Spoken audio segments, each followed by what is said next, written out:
Bawah tu komen, kau pun sama, dah kena pula imam masa tu. Panjang lebar kenanya. Punca menaip, nampak tak? Yang paling heran saya, tak, ni saya cerita ni, inilah masalah kita. Dalam media sosial tu, yang mengutuk, yang keluar memaki hamun, mencarut, kata-kata kesat, fitnah macam-macam, semua Melayu buat agama Islam. Heran saya. Pergi masjid hari ni, apa mana silapnya tu? Maknanya bila datang ke masjid, jiwa dia tak betul-betul dengan masjid. Itu kena ingat. Itu pertama. Kedua, takut ni. Lagi satu nak beritahu pasal lidah. Dan lisan ni yang menggerakkannya lidah ni. Organ lidah ni pada seorang manusia yang baru dilahirkan, lidah adalah anggota yang paling lewat sekali berfungsi. Macam baby kan, lambat dia bercakap. Wabarakatuh. Alhamdulillahillazi arsala rasulahu bil huda wa dinil haqqi liyuzhirahu ala dini kullihi walau karihal kafirun walau karihal musyrikun walau karihal muslimun. Subhanaka la ilma lana illa ma 'allamtana innaka antal alimul hakim. Rabbi shrah li sadri wa yassir li amri wahlul 'uqdatam min lisani yafqahu qawli. Alhamdulillah, syukur kepada Allah Subhanahu wa taala, segala puji bagi Allah Tuhan sekalian alam. Salat dan salam ke atas junjungan besar Nabi Muhammad sallallahu alaihi wasallam. Masih banyak diucapkan kepada Al-Fadil, Al-Ustaz pengurusi acara, itu juga tuan pengurusi masjid, tuan imam, barisan jawatan kuasa, Ulu Balang penggerak aktiviti masjid. Tuan-tuan dan puan-puan yang dirahmati Allah sekalian, alhamdulillah. Hari ini kita berada di dalam majlis ilmu yang mana Nabi sebut barang siapa yang mengikuti jalan-jalan ke majlis ilmu, maka Allah akan anugerahkan kepadanya jalan-jalan ke syurga. Amin, mudah-mudahan. Jangan lupa hashtag pergi syurga balik hari. Macam tu. Jadi hari ini kita membicarakan soal mencari bahagia di rumah Allah. Pertama-tamanya, apakah maksud bahagia? Maksud bahagia, kalau kita tengok dari segi dalam kamus, bahagia membawa maksud suasana senang, aman, damai dan gembira. Manakala, jadi itu semua fahamlah kan. Manakala definisi rumah Allah pula, rumah Allah dalam bahasa Arab disebut sebagai Baitullah. Bait diartikan sebagai bermalam, menginap dan berdiam. Secara bahasanya Baitullah diartikan sebagai rumah Allah. Maka bila masjid itu dikatakan sebagai rumah Allah, maka apakah Allah kemudiannya menginap atau bermalam di masjid? Itu soalan dia. Maka rumah Allah itu bukanlah kemudiannya Allah punyai untuk ditempati atau untuk duduk berdiam bermalam, apatah lagi tinggal dalam rumah. Allah tidak menempati masjid-masjid kerana Allah tidak memerlukan tempat tinggal, maka mustahil bagi Allah menempati makhluknya. Mengapa masjid itu disebut sebagai rumah Allah? Penyebutan rumah Allah Baitullah tidak hanya untuk Masjidil Haram di Mekah, tapi masjid-masjid di muka bumi juga disebut sebagai Baitullah. Nak bagi faham dulu tu. Ya. Dan pada pendapat ulama, Baitullah itu pun juga tidak dikhususkan kepada Kaabah saja, tetapi sesuatu yang mengelilingi masjid. Masjid Al-Haram yang dijadikan sebagai tempat ibadah, seperti mana firman Allah, dan ingatlah ketika kami menjadikan rumah itu Baitullah, tempat berkumpul bagi manusia dan tempat yang aman, dan jadikanlah sebahagian makam Ibrahim tempat salat, dan telah kami perintahkan kepada Ibrahim dan Ismail, bersihkanlah rumahku untuk orang yang tawaf, yang iktikaf, dan yang rukuk dan yang sujud. Maka daripada ayat ini termasuklah masjid. Sebab apa? Masjid itu, Masjid Baitullah itu adalah tempat tawaf, iktikaf dan sujud dan mengelilingi Kaabah. Bukan hanya Kaabah hanya itu sahaja, maka seluruh masjid di muka bumi adalah rumah Allah, kerana situ adalah tempat kita bersujud, tempat kita rukuk. Rumah Allah digambarkan pada dua keadaan.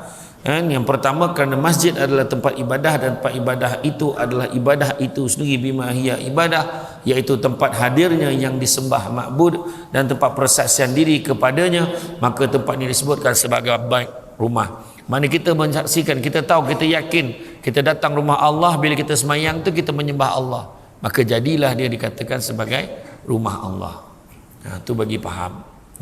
Sebelum budak dajah satu tanya, kita dah ada jawapan dah. Kan? Kenapa pula tu rumah Allah? Banyaklah cerita kau tanya-tanya pula, sembayang aje lah.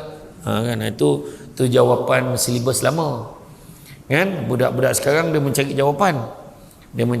Jadi itulah jawapannya.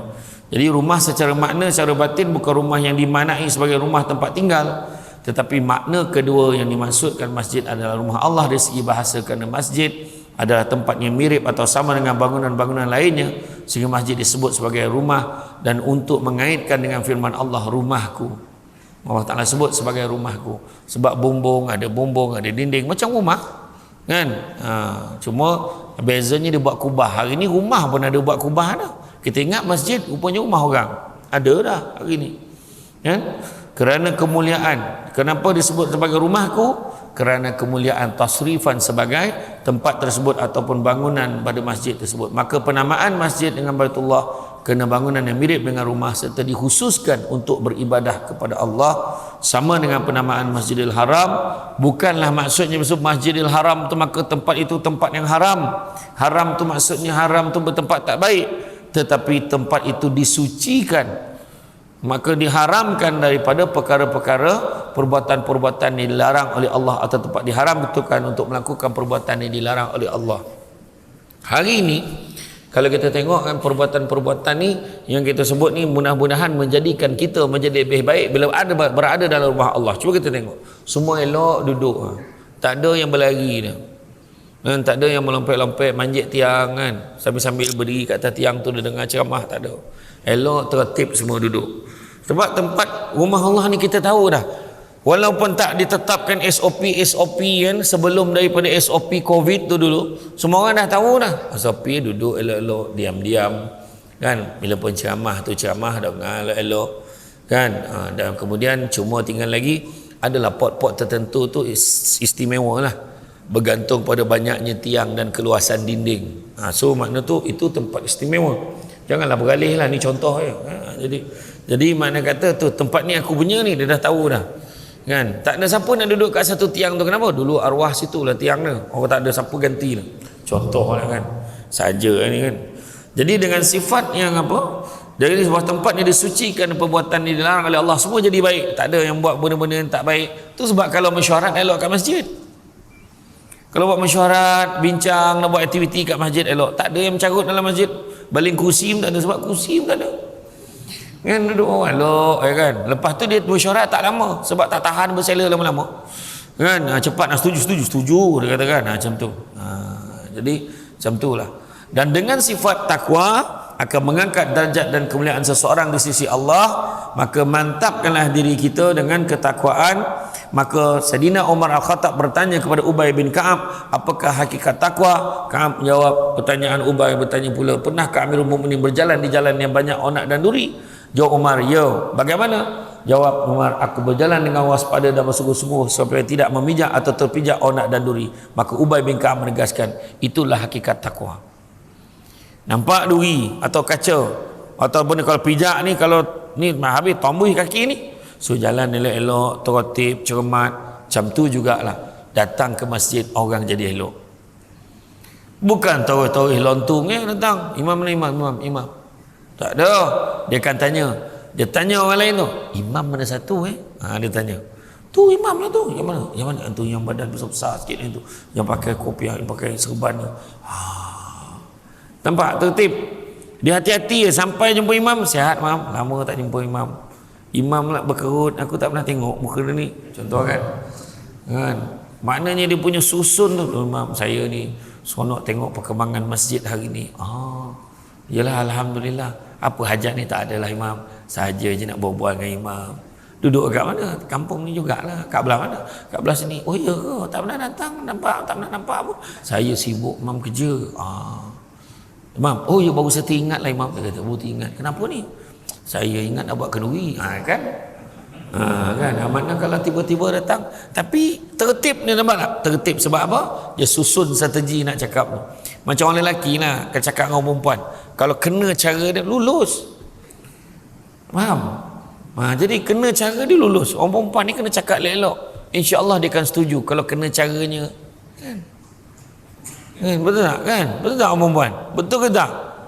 Betul ke tidak? Ngeleng-ngeleng. Cuba jangan sangka buruk ni masjid ni. Tak kisahlah. Ada je dia fikir dalam kepala tu, mesti ni. Banyak sangat tengok drama tu, salah tu. Kan risik pada hati. Tu salah tu. Jadi mudah-mudahan kita akan termasuk dalam golongan orang yang bertakwa, iaitu berhati-hati. Itu sebabnya kalau kita tengok nak mencari bahagia kat rumah Allah. Tak ada yang kusut dekat rumah Allah ni. Kan? Datang rumah Allah ni kalau ada masalah apa kadang, contoh tu bocor pula pipe kat rumah. Siapalah yang boleh tolong ni? Dah lah mahal tanya tukang pipe ni. Pergi masjid. Abang bawa pergi masjid bang, mudah-mudahan. Lepas tu bila dah habis tu, sallallahu ala Muhammad sallallahu salam jemaah. Jumpa. Lah kau pandai pasal pipe kan? Boleh lah. Kenapa pula? Ni rumah aku ada problem. Settle rupanya datang masjid. Nampak tak? Tak kisahlah apa puncanya pun, tapi bila datang boleh selesai. Yang datang masjid. Tu sebab saya masjid ni antara senarai masjid yang saya memang nak pergi sangat. Sebab saya difahamkan jemaah subuhnya pun macam ni lah ramainya. Cara galak tu tak ada lah tu dah kan. Patut ada yang buat berkata peranjat. Ya ke weh? Dia tanya kawan dia kan. Walak. Masjid ni adalah jantung hati umat Islam. Masjid disebut sebagai rumah Allah, sekaligus menjadi pusat kehidupan umat Islam. Maka kita di masjid ini kita tahu bila jantung kepada umat Islam. Tak ada masjid tak boleh. Tertubuh je satu taman perumahan, mesyuarat pertama dia tempat solat. Takkan ke tempat kita ni taman permainan cantik, balai raya, balai komuniti ada dah. Swimming pool pun dah ada. Takkan tak ada masjid? Dia kata. Kat KL pun tanya tu. Takkan tak buat surau, takkan tak buat musalla. Akhirnya setujulah buat kan. Bila dah buat musalla, buat masjid, alhamdulillah dia kata. Alhamdulillah dapat kita satu masjid, dan orang yang datang adalah orang jawatankuasa yang menubuh tu. Kan orang ramai pun kadang payah nak datang. Kadang ramai datang, tapi yang tak datang lagi ramai. Itu masalah dia. Itu isu dia. Kan? Kena panggil lah pencamah-pencamah tertentu untuk meramaikan orang. Silap-silap dah lah pencamah tu datang. Ramai. Bukan orang situ yang ramai tu. Orang yang daripada kampung sebelah yang jenis memang tak boleh tahan nampak figura-figura tertentu. Datang dia. Kan? Contohlah, bukan saya cakap ni, contoh. Kan? Dan 5 golongan yang akan memakmurkan, menghidupkan masjid. Siapa dia 5 golongan tu? Yang pertamanya, orang yang beriman kepada Allah. Dia akan datang masjid. Iman ni apa? Pernah satu ketika seorang Arab Badui dia kata, aku seorang mukmin. 3 kali dia sebut. Nabi tegur dia. Alangkah baiknya kalau kamu menyebut kamu seorang Muslim. Kenapa pula? Sebab Muslim boleh selesai dengan pengakuan. Ambil mikrofon, kan, yang mikrofon azan tu, biar satu jerantut dengar. Assalamualaikum, saya seorang Muslim. Tak ada hal. Berani tak? Assalamualaikum, saya yang paling beriman kat jerantut ni. Berani tak? Tak berani kita kan. Sebab Nabi kata apa? Kerana sesungguhnya menjadi mukmin, jadi beriman itu tidak cukup dengan pengakuan, mesti dibuktikan dengan perbuatan. Itu beza dia. Muslim boleh sebut dah, aku Muslim dah tu. Kita tak adalah nak banyak cerita. Dia kata saya Islam, okeylah Islam lah. Masuk minta bantuan daripada Baitul Mal, yang bukan Islam pun mengaku Islam kadang-kadang. Sanggup dah, kan? Tapi itu pengakuan, tak ada masalah. Tapi sekarang ni isu dia, bila kata beriman tak cukup dengan pengakuan, mesti dibuktikan dengan perbuatan. Salah satunya perbuatan orang beriman, datang masjid, buat masjid lawa-lawa, kan? Sudahnya ambil tempek, jadi tempek pengantin ambil gambar. Tu salah tu. Kan? Melakek pengantin perempuan tu sambil tarik kain macam tu kat dinding. Kan? Tok Ampek ambil air semayang dah 5 kali basuh tangan dah. Sebab tengok pengantin dah berapa kali dah aku basuh tangan. Dia tengok kan orang-orang ni. Kesian tengok kan. Jadi pertama, tempat orang yang beriman kepada Allah. Kedua, tempat orang yang beriman pada hari akhirat. Sebab orang yang datang ke masjid sebab dia nak semayang jemaah. kan? Ataupun paling tidak datang masjid nak semayang, adalah dalam 2%, 3% datang masjid sebab nak kencing, ada. Lepas kencing dia balik, ada. Kena pula masjid tu laluan yang strategik, kan? Dah tak tempat lain, masjid berhenti, nak kencing, nak buang air besar, dia singgah. Itu yang macam-macam tu. Tu sebabnya kena jaga. Keliling masjid ni pun kena jaga, kan tadi saya bagi tadi. Keliling masjid ni juga adalah kawasan masjid, jaga.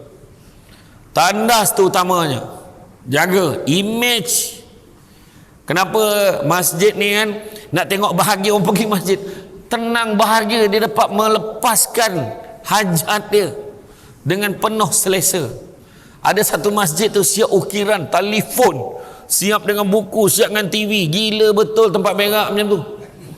Ada satu masjid tu dia buatnya, itu memang lama lah nak keluar tu, berbelah ribu habis. Ada lah, tak payahlah melampau sangat, jangan melampau sangat. Tapi bila dibiarkan pula tu, kadang toilet kena buat standard, jangan pakai getah tu, getah paip biasa tu, aduh hai. Sekarang zaman tembak atau sop macam tu. Tapi aku tak tahu apa perangai dimakan batang kepala paip tu semua hilang, kan? Baru pakai cek tembak dah tak ni, kan? Yang tu kena jaga. Vandalism tu kena jaga kebersihan tandas sini supaya lebih bersih daripada sebelum kamu masuk. Signboard tu kena letak, ingat tu, saya beritahu. Kadang-kadang ada pula meninggalkan kenangan dekat dalam tu saja, dia tak flash, kurang ajar betul, kan? Masjid ni orang nak buang air, la ilaha illallah, keluar balik, la ilaha illallah. Lepas tu kadang-kadang kita terpaksa lah tekan juga lah flash tu, tekan lah. Boleh pula, kenapa kau tak nak tekan flash? Saya pengalaman, saya pernah pergi satu sekolah, bukan masjid lah, sekolah punya dahsyat sekolah. Saya tak nak sebut lah sekolah mana. Najis tu dalam singki. Macam mana tu? Najis dalam singki melintang. Saya nak bagi gambaran lah. Masalahnya singki tu tinggi, macam mana kau boleh sampai situ? Teruk betul budak sekolah ni punya nakal tahap tu. Bayang kalau orang lemah jantung nak basuh muka, tak hara ke? Melintang macam mana? Saya nak muntah dah masa tu. Saya aduh mak. Lepas tu makcik seorang tu, tak apa, makcik cleaner tu, tak apa dek, nanti makcik bersihkan. Allah, saya fikir kalau tu mak saya lah, aduh. Masjid jangan macam tu. Masjid letak sila jaga kebersihan tandas ni, dia tak faham. Letak pantun baru dia faham. Kata adat banyak kiasan, ditunjuk dia tetapi bukan, bergulung pendek panjang dirontangkan. Memang takkan faham kalau tak dirondungkan. Dia kena kias-kias fansuri baru dia faham, kan? Bawa bakul berisi limau, sangat borek payah nak jinjing. Biar mati di baham harimau daripada mati digigit anjing. Macam tu lah. Steady. Tapi jangan letak pantun tu kat dalam tu. Lekat dalam tu letak pantun. Ada kucing, ada tikus, sudah kencing harap jirus. Macam tu. Biar dia faham. Ini berbuih-buih kuning je. Kawan tu lah penyakit banyak, dah kuning, hitam pula. Ya Allahu Akbar. Ingat orang selera benar, tolong bersih lah. An-nazafatu minal iman, kata Nabi, kan? Kebersihan tu sebagai apa iman. Saya tak nak sentuh tu banyak benar lah, tapi cukuplah jaga kebersihan tandas ni, kan? Orang yang beriman dengan hari akhirat, sebab datang nak beribadah, datang nak berjemaah solat. Saya nak tanya semua, sembahyang berjemaah berapa kali ganda pahala berbanding sembahyang seorang-seorang? Berapa kali ganda? Sebulat suara. Ijma' ulama' semua sependapat. Tak ada pun yang lain. Dalam 20 lebih lah Ustaz. Saya tak berapa ingat sangat. Semua orang sebut 27 kali ganda. Tak ada yang silap 25 pun. 27 kali ganda. Tak ada. Atas 20, bawah 30. Antara itulah Ustaz. Tak ada. Semua jawab 27 dengan yakin dan tepat. 27 kali ganda daripada sembahyang seorang. Tetapi kenapa tak ramai? Sebab ni yang beriman dengan hari akhirat ni, orang nampak pahala ni dengan mata hati. Dia bukan nampak dengan mata fizikal zahir saja. Tak nampak. Apa hal lah orang tu dah tua-tua macam tu, dah menggigil-gigil datang masjid lagi. Kan? Yang tua-tua jangan malu pergi masjid. Saya malu Ustaz, dah tua-tua pergi masjid. Jangan malu. Yang patut malu yang tak pergi. Yang tua tu sendiri pencapaian. Tua sampai ke masjid, lagi besar pencapaiannya. Tua sampai masjid, mati pula ke masjid, ya Allah, lagi besar pencapaiannya. Nampak tak? Ini saya beritahu ni. Betul. Jangan malu lah Ustaz. Yang patut malu tu, yang tua-tua tu karaoke, dangdut. Kalau ada lagi lah orang sini masuk kilauan emas, tak tahulah saya. Kalau ada, tolong escort dia sampai KL. Escort dengan van jenazah. Tengok dia sanggup tak pergi macam tu. Siap menangis sebab tersingkir. Ya Allah, aduh, hai, susah tu. Bukan orang masjid lah, orang masjid tak macam tu. Banyak ni cara lain kan. Jadi jaga. Sebab kita tak nampak pahala 27 kali ganda. Cuba kalau tukar 27 kali ganda tu, tukar dengan duit RM27. Contoh, satu waktu RM27. Tak payah cerita banyak. 27 kan besar sangat, tapi RM27 satu waktu. Assalamualaikum warahmatullahi.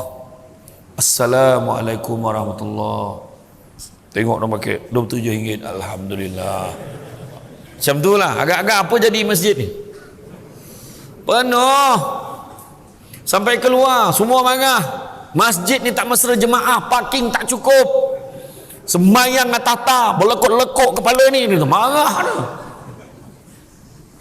Sebab RM27. Masa tu orang perempuan tahu apa dia berbual kat belakang. Engkau dah berapa lama dah sembahyang sini leha, bukan nama sebenar.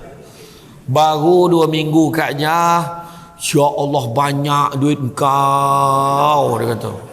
27 kali 5 kali 14, la ilaha illallah. Aku baru ni tahu Baru satu waktu berdapat RM27. Jiran aku tak berguna betul. Dah tahu dapat 7, bagi tahu lah. Janganlah makan seorang. Marah. Ni kan masjid hari-hari ustaz tu cakap 27 kali ganda, 27 kali ganda. Tak datang. Itu orang perempuan. Dia tanya berapa lama dah kau semayang sini. Orang lelaki tak macam tu. Orang lelaki dia tak gemar bincang soal yang remeh-temeh. Dia gemar bincang soal dasar. Agak-agak kau lah Mat. Kita ni jadi makmum dapat 27, imam dapat berapa? Tu dia bincang. Itu orang lelaki ni perangai tu. Dia tahan ni motor imam tu. Imam, baik imam cakap, imam dapat berapa? Ni contohnya tau. Ni contoh aja, tak ada pun macam tu. Ni contoh aja. Kalau duit lah, baik imam tu terang, mam. Imam ni pula jenis zuhud ni dunia semua. Allah. Macam mana saya nak cerita? Alhamdulillah. Cakaplah mam dapat apa-apa. Imam kena telus. Ini zaman kena jelas. Yelah, dia tengok-tengok jugalah. Kalau lupa-lupa tu kurang sikit lah dapat ni. Ni contoh tau, contoh. Lupa-lupa kurang lah sikit. Tapi teruk-teruk pun memang tak lari lah RM40. Contoh tau, ni contoh. Malam tu bertumbuk semua nak jadi imam tau. Asyik dia je jadi imam bagi aku pula dia. Apa aku tak boleh jadi imam ke? Macam tu sekali. Kalau duit, tapi masalahnya Allah bagi tahu ni, Nabi bagi tahu ni 27 kali ganda. Pahala tu sendiri tak tahu berapa banyak, tak berapa banyak. 27 kali ganda pula bila semayang berjamaah. Apa yang bagus semayang berjamaah? Boleh menampung orang yang baru nak belajar, tak berapa pandai. Kan? Itu hikmah dia. Bahagia kita solat rasa yakin. Imam tak main lah imam. Tadi tengok imam ada baca inna ataina, mana ada. Kan? Bukan kata tak boleh baca tu. Imam steady. Kan? Dan imam ikut malam ni, dia nak baca surah Ar-Rahman malam tadi ni. Tapi dia fikir Samsul Debat ada belakang, tak boleh. Pendek je. Kan? Dia nak cepat biar Samsul Debat ceramah lama sikit, dia kata. Betul. Ini bila belakang, bila imam baca Tabarakalladzi biyadihil mulku wa huwa ala kulli syai'in qadir, dia mula belakang. Dah mula dah. Aduh, bila lah nak tukar imam ni? La ilaha illallah, so tukar imam terus. Imam baca ayat panjang ni marah, baca ayat panjang. Imam baca bukannya dia baca slow, dia baca tengok jelas, terang. Kalau kampung tu lain lah. Saya kena itu salah satu sebab saya lambat, saya tak nak sebut lah masjid mana saya singgah. Masjid kampung pagi tu subuh, singgah subuh. Mak kebetulan subuh pagi tu, saya tak nak sebut masjid mana. Allahu Akbar. Tu yang lambat sampai kat sekolah Indrapura tu. Bismillahirrahmanirrahim. Masa tu saya kata, ini sebiji macam ceramah aku ni. Saya kata, saya buat nahannya. Betul. Jadi makna kata kita tengok imam ni steady, ikutnya tak ada, kita jelas. Kadang-kadang sama nak habis sana ustaz, kalau kita nak bertahan senang, belajar apa surah yang imam baca tu dah habis tu, salam imam kan, mam tadi imam baca surah apa mam? Tadi saya baca surah ni, okey, balik buka tafsir, tengok apa maksud dia. Oh, tahu dah, kalau surah ni imam baca, ni maksud ayat dia, macam tu lah kan. Lepas tu zikir panjang sikit marah, Astagfirullahaladzim la ilaha illa huwal hayyul qayyum atubu ilaih. Astagfirullah biasa 3 kali. Malam tu imam tu rajin pula buat 11 kali. Aduh. Semua marah. Panjang marah. Tu sebab bila dia tanya ustaz boleh tak ustaz bagi ayat yang pendek-pendek? Yang pendek-pendek untuk diamalkan. Tak ada minta yang panjang-panjang kan. Tu dia. Okey, tu yang kedua. Yang ketiga, orang yang memakmurkan masjid adalah orang yang mendirikan solat. Yang keempat, orang yang menunaikan zakat. Dan yang kelima, orang yang takut kepada Allah. Itu cerita tadi tu. Orang yang takut kepada Allah, kata Abu Laits As-Samarkandi, terlihat kepada 7 perkara. Bila datang masjid, insya Allah dia takut kepada Allah. Mudah-mudahan kalau dia faham hakikat dia takut kepada Allah. Dalam satu hadis kursi, Nabi beritahu yang Allah bagi tahu apa? Allah bagi tahu, aku tidak menggunakan 2 keamanan dan 2 ketakutan. Tapi sebaliknya aku hanya memberikan 1 keamanan dan 1 ketakutan. Barang siapa yang aman dariku di dunia, akan ku takutkan dia di akhirat. Dan barang siapa yang takut dariku di dunia, akan ku amankan dia di akhirat. So takut tu ada 7. Takut tu ada 7 kata Abu Laits As-Samarkandi. Pertama, takut orang beriman ni terlihat kepada lisan dia. Cakap dia, cakap main baik-baik. Orang perempuan, stop, jangan lagi dah sebut aku ni, bukan aku, kah ni, kah kan. kah tengok daerah lah, kah ni mulut aja jahat, hati baik, tak ada mana dia. Kalau hati kau itu baik, sedap cakap kah kau ni. Betul tidak, tak tahulah, darat dia bunyi. Teringat saya beli ikan patin kat Temeloh tu. Ustaz ni murah je ustaz, RM25 sekilo, dia kata tu. Harga lama lagi ustaz kata. Tapi kalau patin buah tu RM200 sekilo. Patin moncong RM600 sekilo. Kalau kami makan pahit, kami jual manis, dia kata tu. Yalah, kalau dia makan mahal macam tu, baik dia jual. Kata tu lah. Jadi jangan sebut lagi lah, saya ni mulut aja jahat, hati baik. Tak ada mana ni. Kalau hati baik, mulut pun kena baik. Cakap yang baik-baik, baru bahagia. Suami balik, abang rindu betul saya dengan abang. Macam tu. Dah 2 hari abang dijerantut. Tanya imam tadi, dengar saya cakap dengan isteri saya macam mana? Kan? Jangan lambat-lambat balik. Abang kan birthday boy. Macam tu. Iya. Cerita betul. Bosa betul pengorbanan tahun ni kan. Birthday ceramah lagi kat jerantut, gila betul. Kan. Tak apa, tak ada hal, okey je kan. Dah tutup bangku, birthday pun boleh kan. Tapi betul, bila kita takut ni, lisan kita pun akan cakap yang baik-baik. Tengok Nabi, mana dia cakap menyakit hati orang, tak ada. Nabi nak tegur isteri dia, masakkan isteri dia masin. Ya Humairah, wahai pipi kemerah-merahan. Balik nanti buat. Wahai pipi, tak apa pipi kau ni aku pun tak tahulah, katalah.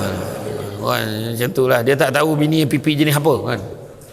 Kemudian ingat tak masa mula-mula kita kahwin dulu, Aisyah pun tanya, kenapa ya Rasulullah, kan kita makan bersuap. Oh ingat ya Rasulullah, mari sini, kau suapkan aku dulu.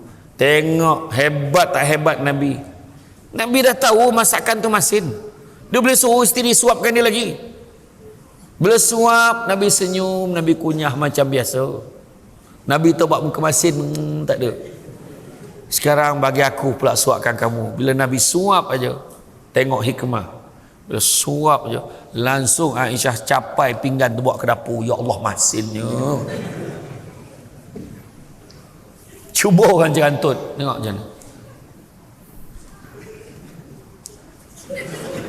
Dia main signal lah tu, punya dahsyat. Mari sini. Mari sini. Koi lagi. Kau tahu tak darah tinggi aku berapa hari ni? Oh, main darah tinggi tu. Nampak tak? Beza mulut dengan lembut. Tengok, Saidina Abu Bakar dulu pernah dalam satu peristiwa tu dia ambil batu masuk dalam mulut dia. Kenapa? Sebab nak mengelakkan mulutnya tu bercakap benda-benda yang tak baik. Mulut ni lah yang menyebabkan tak bahagia. Contoh pasangan, aku cerai dengan kau, aku cerai dengan kau. Tengok pasangan, mulut, nampak tak? Lepas tu menyesal. Ada satu kes tu, dua saya nampak dekat mahkamah tu, dia berdua-dua macam ni, berkepit. Ini pahal datang ke mahkamah ni. Bila datang ke mahkamah, elok laki perempuan ni berpegang-pegang tangan, macam cinta betul. Ni pahal datang nak nikah ke nak apa ke tak tahu. Bila panggil nama dia, seorang pergi kandang sebelah sini, seorang pergi kandang sebelah sini. Adalah pada beberapa hari bulan kamu telah dapati bersalah kerana telah melafazkan cerai di luar mahkamah. Kamu telah menceraikan isteri kamu dengan talak 3. Kamu mengaku atau tidak? Mengaku salah, tak mengaku. Kenapa pula? Hakim ni kat Negeri Sembilan ni. Hakim ni tanya budak muda ni, kau apa masalah kau sampai kau tak mengaku salah ni? Saya tak sedar. Kau tak sedar apa masalah kau? Mabuk. Kau mabuk apa? Mabuk tapai kau? Mabuk apa? Hakim ni tanya. Mabuk tapai kau? Mabuk apa kau? Dia kata saya mabuk arak. Arak apa? Whisky kau? Brandy kau? Liquor kau? Hakim tu detail jenis arak tu. Brandy ni maknanya campuran anggur dengan yang diperam beberapa hari. Hakim tu hurai jenis arak tu. Cuba hurai, ceritakan balik. Macam mana kamu ni? Yalah, saya masa tu mabuk. Lepas tu saya ni dah banyak tahun tu, masa zaman belum ada Android lagi ni. Dia ada telefon lah. Saya pakai kamu masa lafaz cerai tu kamu menghadap dia ke, berlapik ke, berdinding ke, ataupun menghadap ke, atau macam mana? Masa tu saya telefon. Oh, telefon. Pakai telefonnya. Telefon mana pakai? Public phone ke, pakai phone mana? Saya pakai phone saya lah. Phone dulu Nokia. Jadi dulu phone Nokia, macam mana cara nak call orang? Kita kena tekan kan, kena cari nombor dia tu dulu kan. Bukan macam sekarang kita type, oh, ni dah keluar dah, dia ada cara dia tu nak cari, tekan name, tekan contact, tekan ni. Awak letak nama isteri awak tu, letak nama ke, letak sayang ke, letak baby ke, letak apa ke, letak B ke apa? Hakim tanya. Saya letak nama isteri saya, nama awak, nama isteri awak apa? Nama isteri dia sebutlah apa benda dah, tapi memang mula dengan huruf R. Jadi kena carilah. Kalau macam tu punya cari, tak adalah mabuk sangat. Hakim cakap, awak sedar masa tu kan? Langsung jatuh talak. Hakim masa tu sekolahkan dia tentang seksaan orang yang minum arak pumpam. Kering kena, nampak? Macam nak telanjang dah orang tu kena dalam mahkamah tu. Kan? Itu kadang-kadang sebab lidah. Nampak tak? Lafaz. Hati-hati. Saidina Abu Bakar masuk batu dalam mulut, nak elakkan mulut cakap benda tak baik. Hari ni tak payah masuk batu dalam mulut. Bagi handphone, diamlah. Betul tak? Itu sebab sekarang kita kena faham, lisan ini ada dua, lisan berlidah dan lisan berjari. Lisan berlidah yang kita cakap, lisan yang berjari dinisbahkan juga sebenarnya sebagai apa yang kita cakap. Itu sebab kita tengok muka kat masjid bangang macam mana muka, tapi dalam Facebook dia membalun AJK masjid daripada kepala sampai ke AJK, habis. Dia je yang pandai. Ini semua tak betul, ni semua bid'ah, ni tak boleh pakai, bla bla bla bla bla, tak berguna punya AJK masjid. duit banyak, sebab dia baca tu senarai kutipan dekat bot tu, kutipan Jumaat berapa, duit banyak, program tak ada, dia kata. Jawab balik, program banyak, kau yang tak ada, macam tu jawabnya. Banyak cekadak kan. Lidah dia kan nak gemar, lidah ni cepat dia nak mengutuk orang, masalah dia. Nak bahagia ni lidah ni cakap yang baik-baik, ingat yang baik-baik, fikir yang baik-baik, buat yang baik-baik, mudah-mudahan Allah balas yang baik-baik. Kena baik-baik. Ya, saya cakap baik-baik, saya kata suka betul saya dengan ikan patin goreng, saya cakap baik-baik, saya cakap dapat dah tadi. Mana? Jadi ke masjid siapkan untuk saya cakap tak apalah, saya kata rupanya siapkan betul-betul. Dah berapa hari dah membalun patin, sendawa terkeluar kepala patin malam tadi tidur, punya banyaknya makan patin kan. Saya memang suka makan patin kan, patin goreng boleh sedap boleh. Oh iya, koi patin paih makan, patin tempoyak makan, tapi patin goreng, ya Allah, kena pula goreng belada, ada lah bawang sikit, rangup pula yang dekat dia punya glemen-glemen tu. Iya. Jadi dah tahu spesifikasi dia untuk next ya. Tahu dah macam tu. InsyaAllah kalau tak ada apa-apa, kita dijadualkan akan datang lagi ni dalam bulan berapa? Oktober jadi standby lah ya. Standby. Saya senang kita bagi tahu, senang supaya apa ustaz tak cakap awal-awal, tu ayat biasa. Jadi awal aku cakap ni bulan 8 nak beritahu sebelum bulan Oktober. Okey. Kemudian kan, lisan kadang-kadang dia tengok orang ni menaik bukan main, banyak semua dia buatnya. Contoh dalam Facebook tu letak muka satu pemimpin, tak kira lah pemimpin mana, letak muka je, jangan tulis apa-apa. Oh inilah pemimpin kesayangan rakyat, tak payah, letak muka je, tak kisah siapa, letak je muka, post, tengok komen, orang membalun kenyang, kepala bapak semua keluar. Tiba-tiba imam pula menyelit dalam tu, imam pun taib. Tidak baik kita menggunakan bahasa seperti ini. Gunakanlah bahasa yang lebih murni sebagai tanda adab dan akhlak. Bawah tu komen, kau pun sama, dah kena pula imam masa tu, panjang lebar kenanya, punca menaib, nampak tak? Yang paling heran saya, tak, ni saya cerita ni, inilah masalah kita dalam media sosial tu, yang mengutuk, yang keluar memaki hamun, mencarut kata-kata kesat, fitnah macam-macam, semua Melayu buat agama Islam. Heran saya, pergi masjid hari ni, apa mana silapnya tu? Maknanya bila datang ke masjid, jiwa dia tak betul-betul dengan masjid. Itu kena ingat. Itu pertama. Kedua, takut ni. Lagi satu nak beritahu pasal lidah. Dan lisan ni yang menggerakkannya lidah ni. Organ lidah ni pada seorang manusia yang baru dilahirkan, lidah adalah anggota yang paling lewat sekali berfungsi. Macam baby kan, lambat dia bercakap, tak ada dia lahir-lahir, lega dapat keluar, tak peranyat mak dia, jangan main-main kan. Tak ada kan, dia menangis, wah, kadang kena tepuk-tepuk bagi dia nangis tu signal dia okey kan. Lahir, maka organ yang paling lewat berfungsi adalah lidah. Tetapi apabila manusia dikebumikan, lidah adalah anggota yang paling awal sekali akan hancur di dalam kubur. Nak beritahu, lidah ini, lisan kita ni, tanggungjawab yang berat diamanahkan untuk lidah, terutama yang berceramah ni.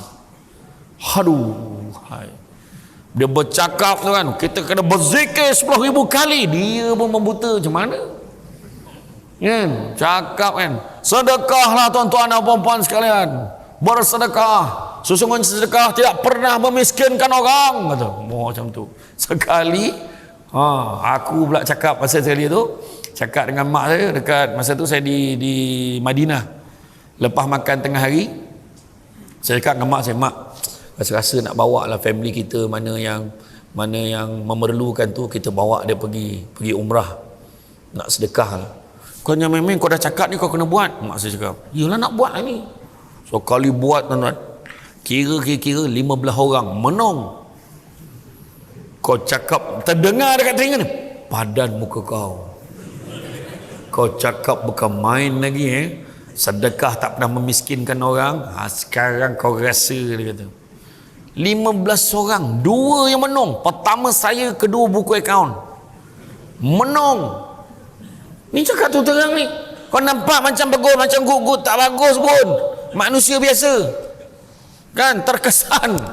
Buat-buat tabah je dekat bank tu. Bawa tabah, sign kan. Ya, sebab dah kena buat. Dah cakap kat Madinah. Aku buat. Madinatul Al-Munawwarah. Buat. Aku cakap, tak pernah sedekah memiskinkan orang. Terdengar setan tu berjoget-joget kat telinga tu. Itu betul. Lala saya kata, lantak lah. Tapi bila sampai dekat KLIA, di KLIA, bila nampak saudara mara yang menghantar, dah ada yang pakai kain ihram pergi, masa tu separuh daripada perasaan tadi tu hilang dah. Separuh tau, ada lagi separuh. Tapi bila sampai je ke bumi Makkah Al-Mukarramah, landing, masuk dalam bas kita, berpijak dekat bumi Makkah ni, ada yang sebut saya tak percaya, ada yang menangis. Masa tu lah hilang rasa duit saya habis. Saya tak kira dah, lantak lah, saya tak kisah dah. Saya syukur dapat bawa. Biarlah aku tak ada duit pun tak apa. Rupa-rupanya balik ke Malaysia, tak sampai 3 bulan Allah ganti balik duit saya. Masa tu tak adalah dalam hati bujur balik modal, tak adalah. Masa tu saya kata apa tau? Ya Allah, siapalah lagi aku nak tolong ni, ya Allah. Tolong jangan angkat tangan. Ni contoh. Faham? Okay. Kan? Tapi insyaAllah kalau tak ada apa haram lintang, hujung tahun ni saya akan bawa 35 orang saudara mara saya pergi, insyaAllah. Siapa yang nak pergi dengan Syamsul Debat bulan 12, siapa nak pergi dengan Syamsul Debat bulan 12, 13 sampai 24. Ini bukan promote, lebih kurang. Tu nak kena beritahu macam tu. Ya, jadi itu pertama, lisan kita. Yang kedua adalah mata kita. Takut dengan Allah. Mata pandang tempat-tempat yang baik. Jangan pandang tempat-tempat yang tak baik. Mengintai. Jangan. Orang dulu-dulu mengintai, timbel mata. Orang panggil apa? Yang tumbuh mata tu lah, yang macam tebal tu, merah tu, apa? Ketumbit. Ketumbit. Orang di Sembilan panggil timbel. Jadi double tu. Kau mengintai, orang dulu-dulu. Kesian, wah kena gigit kau bulat. Kan? Mata ni pandang yang baik-baik, pandang yang dapat pahala. Datang masjid, pandang penceramah dapat pahala. Mudah-mudahan pandang ni, ayat-ayat ni, baca dia, pap dia. Tak sempat sampai ujung sebab dia mengeja lagi. Nunatana dah nak semayang dah, tak dapat baca baik-baik. Contoh kan, dia baca dapat pahala. Allahu Akbar. Dapat dia nampak tu, kemudian dia capai kitab dapat pahala. 4 muka yang kita tengok dapat pahala. Pertama, pandang muka mak ayah dapat pahala. Habis mak ayah dah tak ada, ustaz, ziarah kubur dia dapat pahala. Jangan tunggu pagi raya je. Kan? Pandang muka mak ayah. Telefon, kau nak pahala tak? Kau balik cepat. Tak apalah mak, video call aja. Tak ya pula, video call dapat tengok muka juga. Kan? Yang kedua, pandang muka suami, pandang muka isteri dapat pahala. Dengan syarat suami dan isteri sendiri. Faham? Pandang bini orang tak dapat pahala. Ada Dr. Fadilah Kamsah sebut apa? Peluk isteri panjang umur, tuan-tuan. Peluk isteri panjang umur 4 saat. Taman yang dia dah 4 pun tak tahulah, tapi dia cakap tu aku ikut je lah. Peluk isteri panjang umur 4 saat. Kalau isteri sendiri. Peluk bini orang pendek umur, jangan main. Tu je. Kan tersalah pula kan. Ingat bini kita, rupa bini orang. Jangan. Jadi pandang muka isteri, pandang muka suami dapat pahala. Ketiga, pandang Kaabah dapat pahala. Tu sebab orang tua-tua dulu bukan macam sekarang boleh tengok live dalam TV yang ada piring atas bumbung tu. Itulah TV yang ada piring atas bumbung tu, yang bulat, yang menghadap ke arah kiblat tu. Kan? Saya tak nak sebut jenama dia sebab dia tak taja ceramah kita malam ni. cakap dengan dia, kalau nak sebut S tu, nak sebut tu ro tu, suruh dia taja ceramah kuliah maghrib lain kali, baru kita sebut. Macam tu nak gajar dia orang ni. Kau taja penyanyi pekejadah, dah nak melungkup lah. 80,000 sebulan subscribers lagi, nak cakap apa? Itulah. Tapi tu dia. Pandang Kaabah tu sebab orang tua-tua dulu tak ada TV yang macam tu boleh tengok hari ni. Dulu beli frame bawa balik, dia gantung, tengok frame tu dapat pahala tu, sebab mengingatkan dia kepada Kaabah, rumah Allah. Betul kan? Daripada letak gambar burung gagak tu kan, baiklah letak gambar Kaabah tu, letak gambar Raudah macam tu. Macam-macam. Apatah lagi pergi ke sana, lagi besar pahalanya. Bulan 12 bukan promote, lebih kurang. Ada satu makcik tu berlari, dia berlari sampai ke hotel. Dia datang jumpa saya balik, "Ustaz, banyak dosa saya Ustaz." Baru sampai tu dia, "Banyak dosa saya Ustaz." "Kenapa ni makcik?" "Saya tak nampak Kaabah Ustaz." "Ya Allah." "Sabar makcik, ini Madinah ni," saya kata. Kau Masjid Nabawi di Bantai mencari, memang tak jumpa lah Kaabah. Aduh, pening banget. Belum lagi belum makcik, lagi 4 hari baru pergi. Aduh, pening kepala. Pergi kat Raudah, alhamdulillah, berita baru, berita baik, alhamdulillah. Tu yang palang yang mengelilingi Kaabah dia orang dah cabut. So kalau kita pergi sekarang dah boleh dah pegang balik dah. Kan, kain kiswah tu dah boleh pegang balik dah, alhamdulillah. Seorang tak sabar nak pergi ni. Saya hari tu mampu tahan tak nak pergi, sebab takut kena jolok hidung. 2 tahun saya bertahan hidung tidak dinodai ni. Hari tu akhirnya nak pergi bulan 3 tu, kena jolok. Tak boleh ke kalau tak jolok, aku bayar berapa pun aku sanggup, jangan jolok balik tak? Tak, prosedur kena jolok. Allahu Akbar. Malam tu tak boleh tidur, berdoa, "Ya Allah, kau pemudahkanlah urusan aku." Jolok bukan urusan pergi umrah tu, urusan jolok hidung. Takut nak pergi jolok pula, drive thru. Nurse yang India tu pula rendah je. Daripada kereta ni mau dia gadak hidung aku ni, tak mau dia. "Kau tunggu aku turun," dia kata. Saya turun, dia punya taklimat ini mungkin akan rasa tak selesa sikit. "Kau jolok aje lah, cepat lah, kau jangan bercerita lagi, boleh tak?" Dia jolok satu hal yang dia pusing-pusing tu pal. Aku macam tu, la ilaha illallah, betul lah kan. Tapi orang ramai betul. Saya selalu pesan jemaah, jangan tamak-tamak. Kita semayang, kita ada hari, berapa hari kita ada. Kang lepas maghrib kan pergi kan semayang, dapat masuk Raudah, semayang buatlah dalam 4 rakaat, 8 rakaat. Buat, tapi dah sunnah tu, bagi cepat-cepat, bagi orang lain pula. Dia bantai merau-raung, melulung-lulung, dia bantai sujud lama-lama.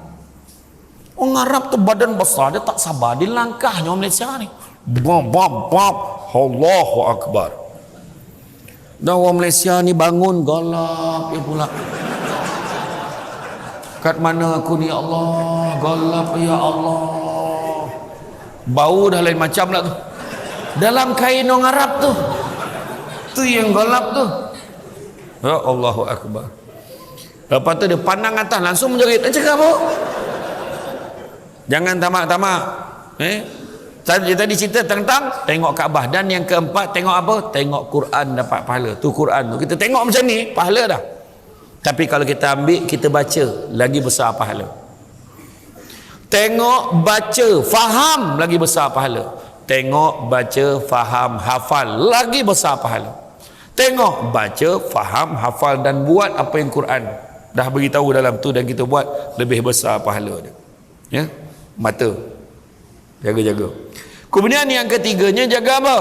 Yang ketiga, ketakutan ini takutnya terlihat pada hati dia. Hati dia tak nak tamak. Jangan tamak-tamak. Orang datang masjid didik hati tak nak tamak. Katalah lepas ni ada makanan bungkus, jangan tamak. Dalam rumah ada 5 orang, ambil 5. Jangan, ambil untuk kita sahaja. Kalau rasa nak ambil lebih, tunggu standby dekat tepi. Agak-agak dah balik semua, "Mam, boleh tak saya nak ambil ni, Mam?" Sebab keluarga, kebetulan ambil lebih, ambil lah. Sekali habis licin dengan dia tak ada. Contohnya kan. Jadi ambil satu untuk kita punya dulu. Jangan tamak. Yang kedua, jangan sombong. Jangan kita sombong atas muka bumi ni, tak ada apa-apa pun. Sementara je semua. Samsul Debat, tak payah nak sombong dengan nama Samsul Debat, tak ada. Tak ada apa pun. Tak lama lagi besok tak ada Samsul Debi pula. Samsul Debab. Semua kan. Macam-macam lah. Samsul Debang ke mana tahu. Macam-macam. Tak usah. Sementara je. Jadi pegawai. Pangkat tinggi. Sementara. Dia tu dulu pegawai daerah yang paling top sekali dalam negeri Pahang. Contoh lah. Tiba-tiba dekat tiang tu ujung tu pahala tu pencen. Pencen dah. Kan? Saya pun dah dekat pesara tau. Tunjuk dekat hotel dapat 10%. Tak payah kita sombong-sombong. Dan yang ketiga, jangan dengki. Dengki ni bahasa Melayu. Bahasa Arabnya hasad. Penyeteruknya di Malaysia ni dua-dua pakai. Hasad, dengki. Kan? Hasad ini mampu memakan kebaikan umpama api membakar kayu, kata Nabi. Habis kebaikan-kebaikan kita. Jangan dengki-dengki dengan orang. Banyak lagi nak urai pasal sombong, tamak, dengki. Tapi tak sempat hari ni. Mana kena panggil lagi ni? Maknanya nanti confirmkan lah bila tarikh yang boleh. Macam tu. Dengan ikan patin yang tadi tu lah. Macam tu. Dan kemudiannya seterusnya apa? Seterusnya terlihat ketakutan itu terlihat pada perutnya. Bukan nak tengok perut dia kempis ke boroi, tak. Tapi perutnya itu tidak menelan perkara-perkara yang haram. Dia jaga. Jadi perut dia tak terima benda-benda yang haram. Nabi sebut barang siapa yang membenarkan benda-benda haram masuk ke dalam perutnya, nescaya malaikat di langit dan di bumi akan melaknatnya selama sesuai selagi mana benda-benda haram itu ada di dalam perutnya. Dan barang siapa yang membenarkan benda-benda haram itu dalam perutnya dan dia mati dengan benda haram itu, maka bersaksilah dia akan menjadi bahan bakar untuk api neraka. Wa'auzubillah, minta jauhkan. Boleh nombor dia di Kuala Lumpur. Waktu kita semayang penyerakan tu, dia ada buat petak tau untuk letak sejadah. Ada nombor. Waktu maghrib dia semayang petak 15. Isyak dia belakang sikit petak 23. 1523 dia tikam tu. Kena pula tu. Bila kena yang paling tak tahan tu, dia siap belanja je ke masjid. Kau hajar tu. Kan? Jangan buat. Jangan buat. Jadi mana kata cari rezeki yang halal, sesungguhnya halal itu cukup buat kamu. Seterusnya terlihat pada apa? Lepas perut, terlihat kepada tangannya. Yang kelima, tangan. Kenapa pula? Tangannya sentiasa berbuat kebaikan, buat benda-benda baik. Bahagia buat benda baik ni, insya-Allah. Buat benda baik, jangan buat benda-benda jahat. Datang ceramah, buat benda baik, dapat makankan batin. Pagi tadi dapat nasi dagang. Pagi tadi dekat Masjid Kualiti, dapat nasi dagang. Nasi dagang yang kaya. Ikan tongkol, sedap. Sampai ke siku sadap. La ilaha illallah, sah sadap. Kan? Iya. Makna kata buat baik, insya-Allah adalah benda baik Allah nak bagi kat kita. Hikmah, yakin dengan hikmah. Kita buat baik balik, balik. Ya, bang, apa dia? Anak kita dah dapat surat. Surat apa? Ni bang, baru perasan dalam postbox tadi. Apa dia? Anak kita dapat masuk universiti. Alhamdulillah. Contohlah. Ya, rajin, percaya pada hikmah. Tanam tabu di topi rumah, cabut ubi sampai ke akar. Kalau hidup percaya dengan hikmah, selaut garam terasa tawar. Tu dia. Tak ada hal tu kan? Yakin. Seterusnya yang keenam, ketakutan, takut pada Allah terlihat pada langkah kakinya. Dia akan melangkah ke tempat yang baik-baik. Dia tak melangkah tempat yang tak baik. Kadang-kadang ada orang cakap dengan kita, alah macamlah kau baik sangat. Kau ingat kau pergi masjid kau baik. Jawabkan dia, memang aku ni tak baik, tapi anggaplah ni usaha aku nak jadi baik. Tu jawapan dia. Alah engkau tiba-tiba pergi masjid, macamlah baik sangat. Sudahlah. Tak. Aku tahu aku ni tak baik, tapi mudah-mudahan ada usaha aku nak jadi baik. Cakap elok je. Orang pergi masjid tu belum tentu lagi baik. Betul, orang pergi masjid belum tentu baik, tapi ada harapan jadi baik. Orang pergi disko tu belum tentu lagi jahat. Betul, tapi ada harapan jadi jahat. Belum pernah lagi orang kat disko tu. Saya tahulah, saya pergi dulu. Kau dengar baik-baik, jangan potong kat situ tau. Saya dulu ketua penguatkuasa pengarah undang-undang dan penguatkuasaan, saya pergi. Orang tua yang mabuk minum tu, ya Allah, saya masuk tak boleh tahan bunyi speaker tu. Pakcik tua yang dah telan ekstasi tu dipeluk speaker tu, gila betul. Ni cerita betul, kita gelak-gelak bayangkan, malu tengok. Ya Allah, orang kalau dapat pengaruh benda-benda macam tu kan, memang betul pergi sana belum tentu jadi jahat, belum tentu jahat, tapi ada harapan jadi jahat. Belum pernah lagi orang pergi disko ni, berhenti isyak. Kau takkan dengar ayat tu daripada DJ disko, jangan membohong lah. Bentang sejadah semua, bentang sejadah, kita solat dulu, kamu sambung balik, jangan nak bohong. Tak ada mana dah. Melangkahlah ke tempat-tempat yang baik. Sebab apa? Sebab kita kena sedar hidup di dunia ni sementara, sampai masa kita akan mati. Pergi ke masjid, salah satu pada tiket ni kan 7 naungan, 7 golongan yang 4 naungan Allah yang tak ada naungan selainnya pada hari kiamat besok. Apa dia 7 golongan? Pemimpin yang adil, orang muda yang sibuk beribadah pada Allah, orang yang hatinya terpaut pada masjid, melangkahlah ke masjid.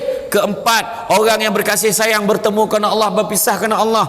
Kelima, orang yang diajak berzina oleh perempuan yang cantik dan kaya, tapi ditolaknya kerana Allah.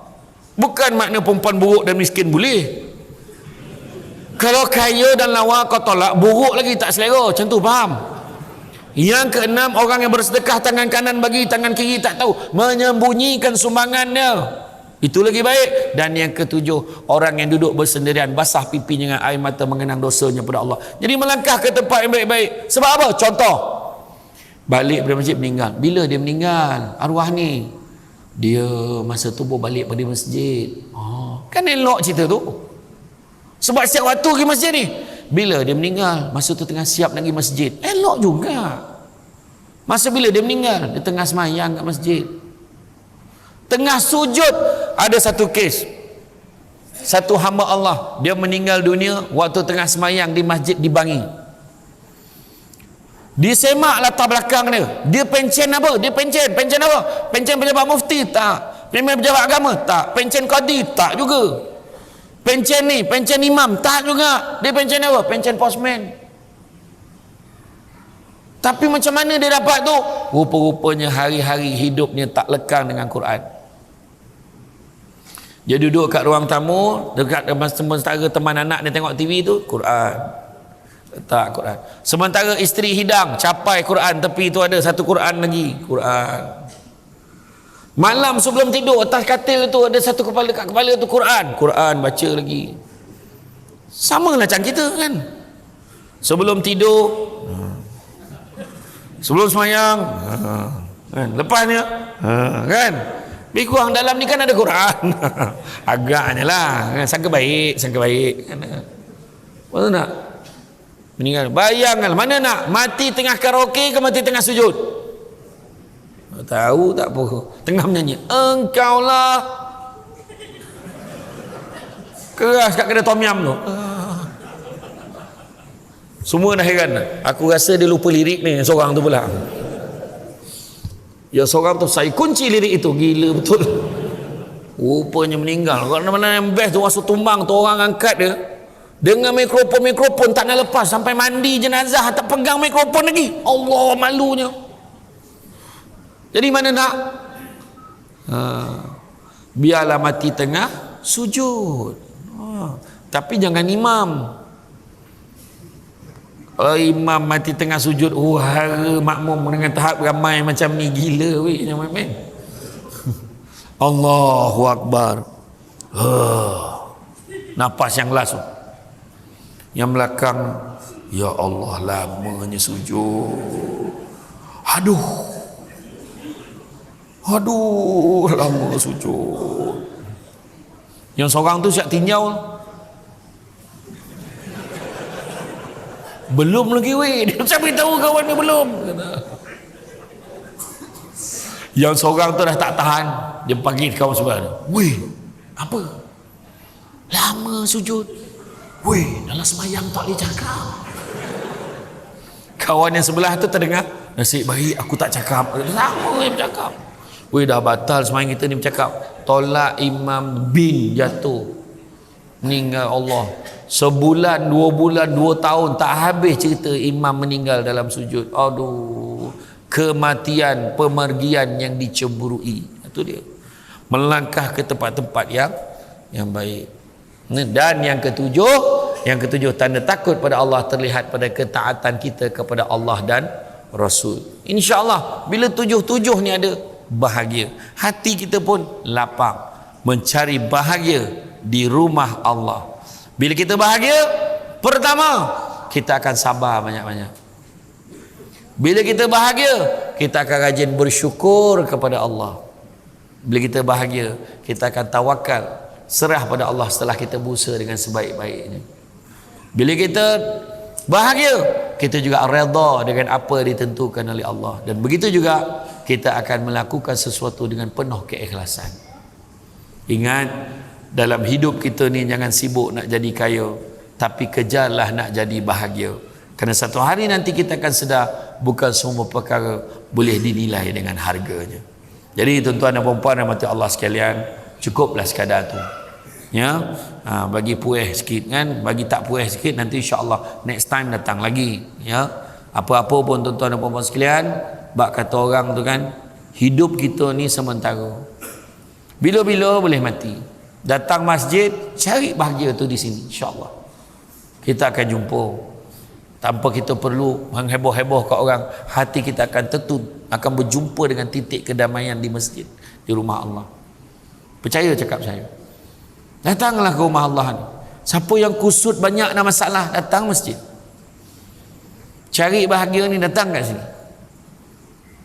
Kita cari bahagia, tahu orang barat tu punya pelik nak cari bahagia, dia buat apa? Dia buat taman tema.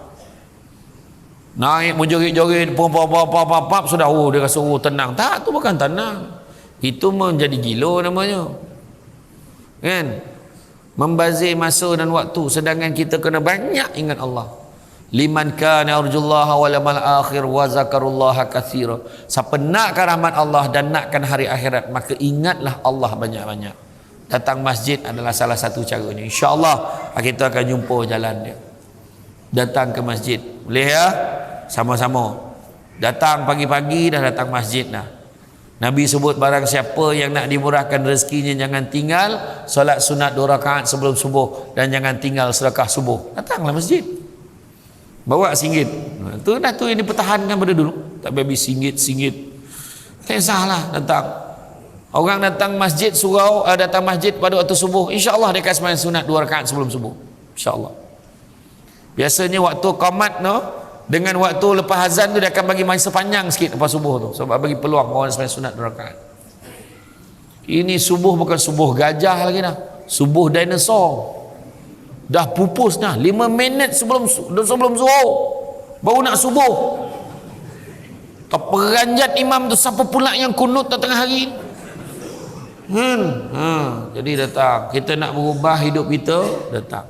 Jangan terpedaya dengan muda, sebab mati tak syarat tua. Jangan terpedaya dengan sihat, sebab mati tak syarat sakit. Datanglah. Ada orang tu elok jalan-jalan bam jatuh dalam lubang, dalam gila pun tak dalam jam tu. Orang ingat ni confirm mati dalam lubang ni. Jabatan bomba dan penyelamat pun tarik pakai tali, pegang tengok nadi, hidup lagi dia. Hidup. Lepas tu dia terjaga. Wui abang, dia kata kenapa? Abang steady bang. Kenapa? Abang jatuh dalam lubang dalam bang, tapi tak mati bang. Ya ke? Mana lubang tu? Dia tinyau lubang tu, langsung mati. Terperanjat tengok lubang tu. Tadi jatuh tak mati, dia terperanjat tu mati dia. Tu sebabnya mati tak sebab ikut apa yang kita rasa kan. Jadi datanglah ke masjid. Sekali lagi saya pesan, datang masjid, insya-Allah bahagia hidup dunia akhirat. Dalam surah Asy-Syura ayat 20 Allah beritahu, barang siapa yang mengejar keberuntungan akhirat, nescaya kami akan tambahkan keberuntungannya itu. Tapi barang siapa yang mengejar keberuntungan dunia, nescaya kami akan berikan sebahagian saja keuntungan di dunia ini, dan takkan ada satu bahagian pun untuknya di akhirat kelak. Mana nak? Kejar akhirat, dunia pun dapat. Kejar dunia dapat sikit, akhirat langsung tak dapat apa. Baik kejar akhirat. Jadi tuan-tuan sekalian, itu saja pada saya. Bak kata orang, sepandai-pandai tupai melompat akhirnya jatuh ke tanah jua. Walaupun perkongsian sudah tamat, mudah-mudahan meresap ke dalam jiwa. Tenang-tenang ai di laut, sampan kelok mudik ke Tanjung. Hati terkenang mulut menyebut, jasa baik pihak masjid menjemput, rasa nak junjung. Budak-budak membuat galah, nak menjolok buah berangan. Kalau ada silap dan salah, dikata tidak, dicaci jangan. Tuan-tuan sekalian, sungguh yang baik itu datang dari Allah SWT. Mana kurang itu muncul kelemahan saya sebagai manusia biasa. Pokok sekayu daun selasih. Thank you, terima kasih. Assalamualaikum warahmatullahi wabarakatuh.